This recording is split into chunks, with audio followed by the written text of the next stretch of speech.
ഇവിടെ എഫ് എന്ന ഒരു ലെറ്റർ വലുതായിട്ട് ഇതുപോലെ എഴുതിയിട്ടുണ്ട്. താഴെ OPPO F19 Pro Plus എന്ന് എഴുതിയിരിക്കുന്നു. ഇതുപോലെ നമുക്ക് ഈ ഒരു ബോക്സിനെ പുറത്തേക്ക് എടുക്കാം.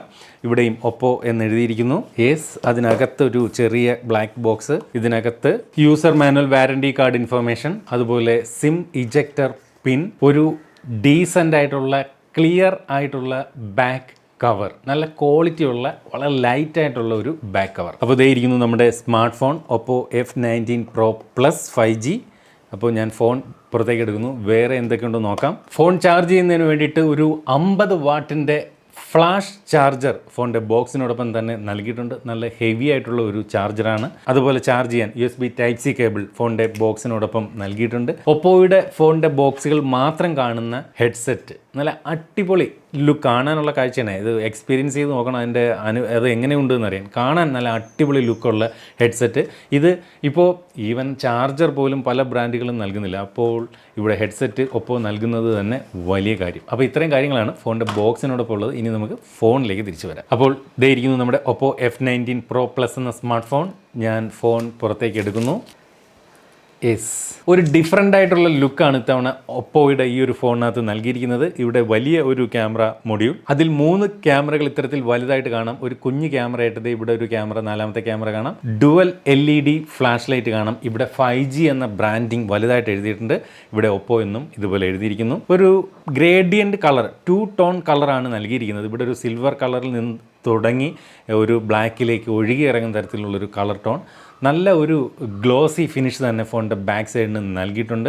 മൊത്തത്തിൽ കാണാൻ നല്ല ഒരു ലുക്ക് ഫോണിന് നൽകിയിട്ടുണ്ട്. കിടിലൻ ലുക്ക്, ഒരു ഫ്ലാഗ്ഷിപ്പ് ലെവൽ ലുക്ക്, അല്ലെങ്കിൽ ഒരു പ്രീമിയം ലുക്ക് തന്നെ ഇത്തവണ OPPO F17 Pro Plusന് ഒപ്പോ നൽകിയിട്ടുണ്ട്. കയ്യിലൊക്കെ പിടിക്കാൻ നല്ല ഒരു സുഖമുള്ള ഒരു സ്മാർട്ട് ഫോൺ എന്ന് പറഞ്ഞുകൊള്ളട്ടെ. വളരെ ലൈറ്റ് വെയിറ്റ് ആണ്. ഫോണിൻ്റെ വല സൈഡിലേക്ക് വരുമ്പോൾ പവർ ബട്ടൺ മാത്രം കാണാം. താഴേക്ക് വരുമ്പോൾ സ്പീക്കർ ഗ്രില്ല്, ചാർജിങ്ങിനുള്ള USB Type-C port, microphone, 3.5 mm audio Jack.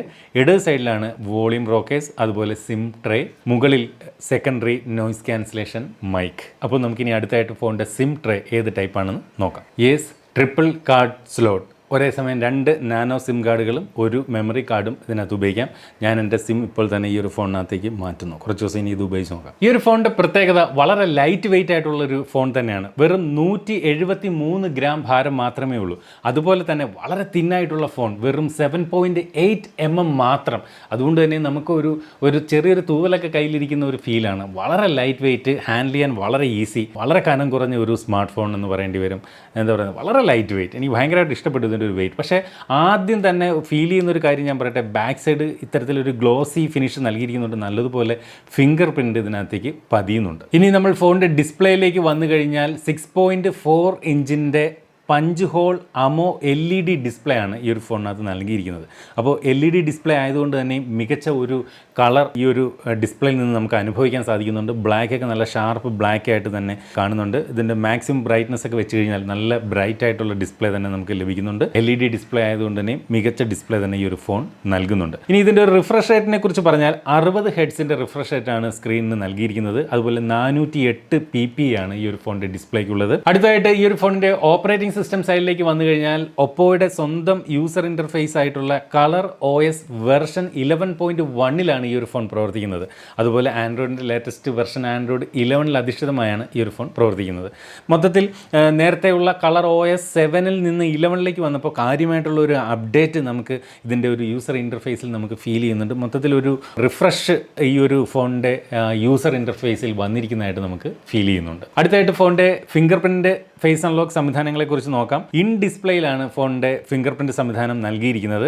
അത് വളരെ ഫാസ്റ്റായിട്ട് തന്നെ വർക്ക് ചെയ്യുന്നുണ്ട്. കണ്ടില്ലേ, ഒരു ഒറ്റ ടച്ചിൽ തന്നെ അൺലോക്ക് ആവുന്നു. ഫേസ് അൺലോക്കിനായിട്ട് ഫ്രണ്ട് ക്യാമറ ഇത്തരത്തിൽ മുകളിൽ ഇടസൈൽ പഞ്ച് ഹോളിലാണ് നൽകിയിരിക്കുന്നത്. ഫേസ് അൺലോക്ക് എത്രത്തോളം ഫാസ്റ്റാണ് നോക്കാം. വളരെ ഫാസ്റ്റ്.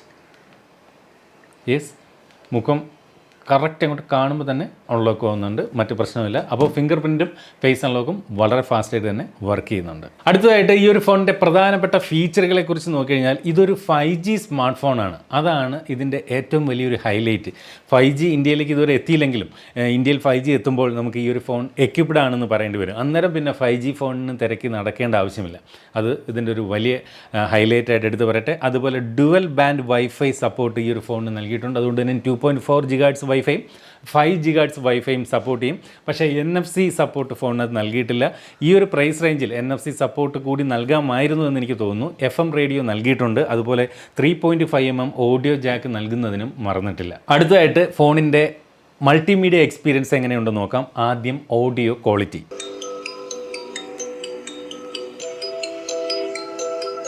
ഫോൺ മോണോ സ്പീക്കറാണ്. ഇതിൻ്റെ സ്പീക്കർ വന്നിട്ട് ബോട്ടം ഫയറിങ്ങിൽ താഴെയാണ് നൽകിയിരിക്കുന്നത്. സ്റ്റീരിയോ സ്പീക്കർ ആയിരുന്നു എങ്കിൽ കുറച്ചുകൂടെ ബെറ്റർ ആയേനെ എന്ന് തോന്നുന്നു. ഇപ്പോൾ ഒരു 11,000-12,000 റേഞ്ചിലുള്ള ഫോണുകളിൽ പോലും സ്റ്റീരിയോ സ്പീക്കർ സംവിധാനം നൽകുന്നുണ്ട്. ഞാൻ എപ്പോഴും സ്റ്റീരിയോ സ്പീക്കറുള്ള ഫോണുകളാണ് പ്രിഫർ ചെയ്യുന്നത്. കാരണം ഹെഡ്സെറ്റ് പോലും ഇല്ലാതെ നമുക്ക് മികച്ച സൗണ്ട് അതിൽ നിന്ന് കേൾക്കാം. ഈ ഒരു ഫോണിനകത്ത് മോണോ സ്പീക്കർ ആണെങ്കിലും നല്ല ക്വാളിറ്റിയുള്ള സൗണ്ട് തന്നെ ലഭിക്കുന്നുണ്ട്. വോളിയം ഓക്കെയാണ്, അതിൻ്റെ ക്വാളിറ്റി സൗണ്ട് ക്വാളിറ്റിയും എല്ലാം ഓക്കെയാണ്, മറ്റ് പ്രശ്നങ്ങളൊന്നുമില്ല. എന്നിരുന്നാലും ഞാൻ ഈ ഒരു ഫോണിൽ നിന്ന് സ്റ്റീരിയോ സ്പീക്കറാണ് പ്രതീക്ഷിച്ചിരുന്നത്. അടുത്തത് വീഡിയോ ക്വാളിറ്റി. നല്ല ക്വാളിറ്റിയുള്ള ഡിസ്പ്ലേ, അതായത് AMOLED ഡിസ്പ്ലേ ആണ്. അതുകൊണ്ട് തന്നെയും മികച്ച ക്വാളിറ്റി നമുക്ക് ഈ ഒരു ഫോണിൻ്റെ ഡിസ്പ്ലേയിൽ നിന്ന് ആസ്വദിക്കാൻ സാധിക്കുന്നുണ്ട്. അപ്പോൾ വീഡിയോ വ്യൂയിങ് എക്സ്പീരിയൻസ് അത് LED ഡിസ്പ്ലേ ആയതുകൊണ്ട് തന്നെയും അതിമനോഹരം. അതുപോലെ വ്യൂയിങ് ആംഗിളിലൊന്നും യാതൊരു തകരാറുമില്ല. നല്ല ക്വാളിറ്റി ഡിസ്പ്ലേ, ബ്രൈറ്റ് ആയിട്ടുള്ള ഡിസ്പ്ലേ, വീഡിയോ എക്സ്പീരിയൻസ് ഉഗ്രൻ. അടുത്തതായിട്ട് ഈ ഒരു ഫോണിൻ്റെ പെർഫോമൻസ് സൈഡിലേക്ക് വന്നു കഴിഞ്ഞാൽ ഇതൊരു 5G ഫോണാണെന്ന് പറഞ്ഞു കഴിഞ്ഞു. അതുകൊണ്ട് തന്നെ ഇതിനകത്ത് നൽകിയിരിക്കുന്നത് MediaTekൻ്റെ 5G സപ്പോർട്ടുള്ള Dimensity 800U എന്ന പ്രോസസ്സറാണ്. ഈ ഒരു പ്രോസസ്സറിൽ നിരവധി സ്മാർട്ട് ഫോൺ ഇപ്പോൾ തന്നെ ഇന്ത്യയിൽ 5G സപ്പോർട്ടോടുകൂടി പുറത്തിറങ്ങിക്കഴിഞ്ഞു. അപ്പോൾ അതൊരു മികച്ച പ്രോസസ്സർ എന്ന് തെളിയിച്ചിരിക്കുന്ന ഒരു പ്രോസസ്സർ തന്നെയാണ് ഇവിടെ OPPO F19 Pro 5Gയിലും നൽകിയിരിക്കുന്നത്. ഇത് ഒരൊറ്റ വേരിയൻറ്റിലാണ് ഈ ഒരു ഫോൺ വരുന്നത്. 8GB RAM 128GB internal memory variant. ചുരുക്കി പറഞ്ഞാൽ ഇതിൻ്റെ ഒരു സ്പെസിഫിക്കേഷൻ സൈഡ് ഓക്കെയാണ്. മികച്ച പ്രോസസ്സർ, മികച്ച RAM കപ്പാസിറ്റി, ഡീസൻ്റ് ആയിട്ടുള്ള ഇൻറ്റർണൽ മെമ്മറി സ്റ്റോറേജ്. അടുത്തത് ഫോണിൻ്റെ ക്യാമറ ഡിപ്പാർട്ട്മെൻറ്റാണ്. ഇതിനകത്ത് പ്രൈമറി ക്യാമറ ആയിട്ട് 48 മെഗാ പിക്സലിൻ്റെ ക്യാമറയാണ് നൽകിയിരിക്കുന്നത്. അതുപോലെ 8 മെഗാ പിക്സലിൻ്റെ ഒരു വൈഡ് ആംഗിൾ സെൻസർ, 2 മെഗാ പിക്സലിൻ്റെ പോർട്രേറ്റ് മോണോ സെൻസർ, 2 മെഗാ പിക്സലിൻ്റെ മാക്രോ മോണോ സെൻസർ, ഇങ്ങനെ 4 ക്യാമറകളാണ് നൽകിയിരിക്കുന്നത്. എൻ്റെ ഒരു പേഴ്സണലായിട്ടുള്ള അഭിപ്രായം പറഞ്ഞു കഴിഞ്ഞാൽ ഇപ്പോൾ 108 മെഗാ പിക്സൽ സെൻസർ വരെ വരുന്നെങ്കിലും ഒരു 48 മെഗാ പിക്സൽ എന്ന് പറയുന്നത് ഒരു ഡീസൻറ്റ് ക്വാളിറ്റി തന്നെയാണ്. ഈ ഒരു 108 മെഗാ പിക്സലിൻ്റെ ഫോണായാലും 48 മെഗാ പിക്സലിൻ്റെ ഫോണായാലും ഏകദേശം പിക്ചറിൻ്റെ ക്വാളിറ്റിയിൽ നിന്നും കാര്യമായിട്ടുള്ള വ്യത്യാസം 48-ൽ നിന്ന് 108-ലേക്ക് വരുമ്പോൾ മാറുന്നതായിട്ട് ഞാൻ അങ്ങനെ അത്രയ്ക്ക് ഫീൽ ചെയ്തിട്ടില്ല. 48 മെഗാ പിക്സലിൽ നിന്ന് തന്നെ ഒരുവിധം നല്ല സ്റ്റാൻഡേർഡ് പിക്ചറുകൾ കിട്ടുന്ന നിരവധി ഫോണുകൾ ഉണ്ട് താനും. അതുകൊണ്ട് തന്നെ ഈ ഒരു ഫോണിൽ 48 മെഗാ പിക്സൽ ഓക്കെയാണ്. അതുപോലെ 8 മെഗാ പിക്സലിൻ്റെ അൾട്രാ വൈഡ്. പക്ഷേ ഇവിടെ മാക്രോയ്ക്കും അതുപോലെ ഡെപ്ത് സെൻസറിനും 2 മെഗാ പിക്സലേ കൊടുത്തിട്ടുള്ളൂ എന്നുള്ളത് ഒരു വേണമെങ്കിൽ ഒരു കുറവായിട്ട് പറയാം. മിനിമം ഒരു 5 മെഗാ പിക്സലെങ്കിലും മാക്രോയ്ക്കും അതുപോലെ ഡെപ്ത് സെൻസറിനുമായി നൽകാമായിരുന്നു എന്ന് തോന്നി. എന്നിരുന്നാലും മികച്ച ചിത്രങ്ങൾ ഈ ഒരു ഫോണിൽ നിന്ന് ലഭിക്കുന്നുണ്ട്. ഈ ഫോൺ ഉപയോഗിച്ചുകൊണ്ട് ഫോട്ടോകൾ എടുക്കുമ്പോൾ, എസ്പെഷ്യലി സെൽഫിയൊക്കെ എടുക്കുമ്പോൾ അല്പം മുഖം വെളുപ്പിക്കുന്ന ഒരു രീതി അത് ഒപ്പോയുടെ പല ഫോണുകളിലും കണ്ടിട്ടുണ്ട്. അത് ഇവിടെയും അതുപോലെ തന്നെ ആവർത്തിക്കുന്നുമുണ്ട് എന്ന് ഓർമ്മിപ്പിക്കട്ടെ. സെൽഫി എടുക്കുന്നതിന് വേണ്ടി 16 മെഗാ പിക്സലിൻ്റെ സെൽഫി സെൻസറാണ് ഇവിടെ ഫ്രണ്ട് ഡിസ്പ്ലേയിൽ മുകളിൽ ഇടത് സൈഡിലായിട്ട് പഞ്ച് ഹോൾ നൽകിയിരിക്കുന്നത്. വളരെ ചെറിയ ഒരു സെൻസറാണ്. താരതമ്യേന സൈസ് വളരെ കുറവാണ് ഈ ഒരു സെൽഫി ക്യാമറയ്ക്ക്. അടുത്തതായിട്ട് ഫോണിൻ്റെ ബാറ്ററി സൈഡിലേക്ക് വന്നു കഴിഞ്ഞാൽ 4310 mAh ബാറ്ററിയാണ് നൽകിയിരിക്കുന്നത്. 50 വാട്ടിൻ്റെ ഫാസ്റ്റ് ചാർജിങ് സപ്പോർട്ട് നൽകിയിട്ടുണ്ട്. ഇന്ന് വരുന്ന മിക്ക ഫോണുകളും 5000, 6000, 7000 mAh ബാറ്ററികളിലേക്കൊക്കെ മാറിക്കഴിഞ്ഞെങ്കിലും ഇവിടെ 4310 mAh എന്നുള്ളത് ഒരിക്കലും ഒരു കുറവല്ല. കാരണം ഇതിനകത്ത് നൽകിയിരിക്കുന്ന ചാർജർ 50 വാട്ടിൻ്റെ ചാർജർ.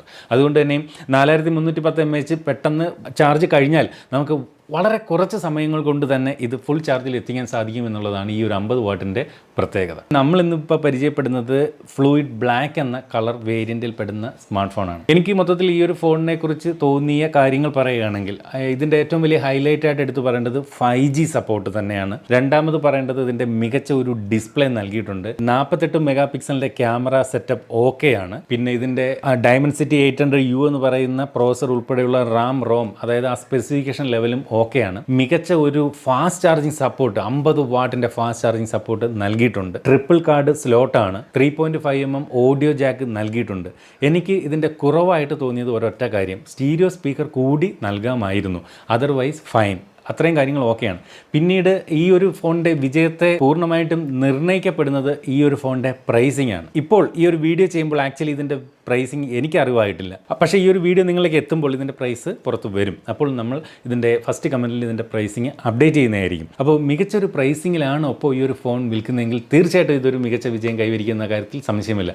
ഇതുപോലെ ഏറ്റവും പുതിയ സ്മാർട്ട് ഫോണുകളുടെ വിശേഷങ്ങൾ ഏറ്റവും ആദ്യം നിങ്ങളുടെ മൊബൈലിൽ യൂട്യൂബിൽ ഏറ്റവും ആദ്യം മലയാളത്തിൽ അറിയുന്നതിന് വേണ്ടി നിങ്ങൾ ഇനിയും ഈ ഒരു ചാനൽ സബ്സ്ക്രൈബ് ചെയ്തിട്ടില്ലെങ്കിൽ ഇപ്പോൾ തന്നെ ഈ വീഡിയോയുടെ താഴെ സബ്സ്ക്രൈബ് എന്ന് പറയുന്ന ബട്ടൺ കാണാം, അത് ക്ലിക്ക് ചെയ്തുകൊണ്ട് സബ്സ്ക്രൈബ് ചെയ്യാം. അപ്പോൾ മറ്റൊരു വീഡിയോയിൽ വീണ്ടും കാണാം. Stay safe. ബൈ.